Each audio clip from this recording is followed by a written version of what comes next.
Toss শেষে খেলার শুরুতে হাত মেলানোটা ক্রিকেটে তো বটেই, যে কোনো খেলারই রীতি। তবে শেষ কিছুদিন ধরে সেই হাত মেলানো এড়িয়ে যাওয়াটাই হয়ে দাঁড়িয়েছে প্রতিবাদের একটা অভিনব উপায়।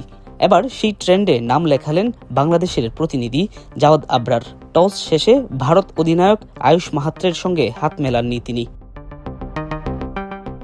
ভারত অধিনায়কের সঙ্গে কেন হাত মেলাননি তা খুবই স্পষ্ট। দুই দেশের ক্রিকেটীয় সম্পর্কে বরফ জমেছে শেষ এক বছর ধরে। গেল বছর বাংলাদেশ সফরে আসেনি ভারত। এরপর চলতি বছরের শুরুতে ভারতে চলমান পরিস্থিতির কারণে মুস্তাফিজুর রহমানকে কলকাতা নাইট রাইডার্স থেকে ছেঁটে ফেলার নির্দেশ দেয় বিসিসিআই। এরপর থেকেই বিসিবির সঙ্গে সম্পর্কটা আরও তলানিতে গিয়ে ঠেকেছে।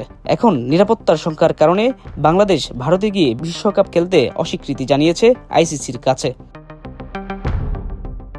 ঠিক এমনই এক পরিস্থিতিতে অনূর্ধ্ব-19 বিশ্বকাপে বাংলাদেশ মুখোমুখি হয় ভারতের। নিজেদের প্রথম ম্যাচে টস শেষে ভারতের অধিনায়কের সঙ্গে হাত মেলাননি বাংলাদেশের প্রতিনিধি হিসেবে মাঠে যাওয়া জাওয়াদ আবরার।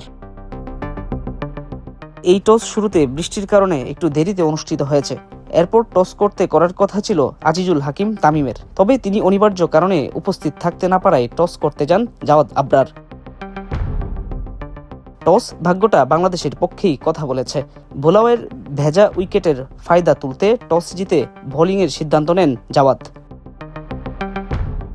তবে টস শেষে দুই দলের প্রতিনিধির হাত না মেলানোর চলে এসেছে আলোচনায়। এর আগে এমন দৃশ্যের দেখা মিলেছিল ভারত পাকিস্তানের ম্যাচে। এশিয়া কাপের 3 ম্যাচের একটিতেও হাত মেলাননি দুই দলের অধিনায়ক। এবার দুই বোর্ডের চলমান টানাপোড়েনের কারণে সেই দৃশ্য দেখা গেল বাংলাদেশ ভারত ম্যাচেও। টস হেরে ভারতকে ব্যাট করতে পাঠায় বাংলাদেশ। ম্যাচে 250 রান পার করতে পারেনি ভারত। পরে ব্যাট করতে নামে বাংলাদেশ। যুব ক্রিকেটে ভারতের বিপক্ষে শেষ 3 ম্যাচে 2টিতে জিতেছে বাংলাদেশ। সেই সংখ্যাটা 4 ম্যাচে 3 জয়ে নিশ্চয়ই উন্নতি করতে চাইবেন জাওয়াদ আবরাররা। মাল্টিমিডিয়া ডেস্ক, আমার দেশ।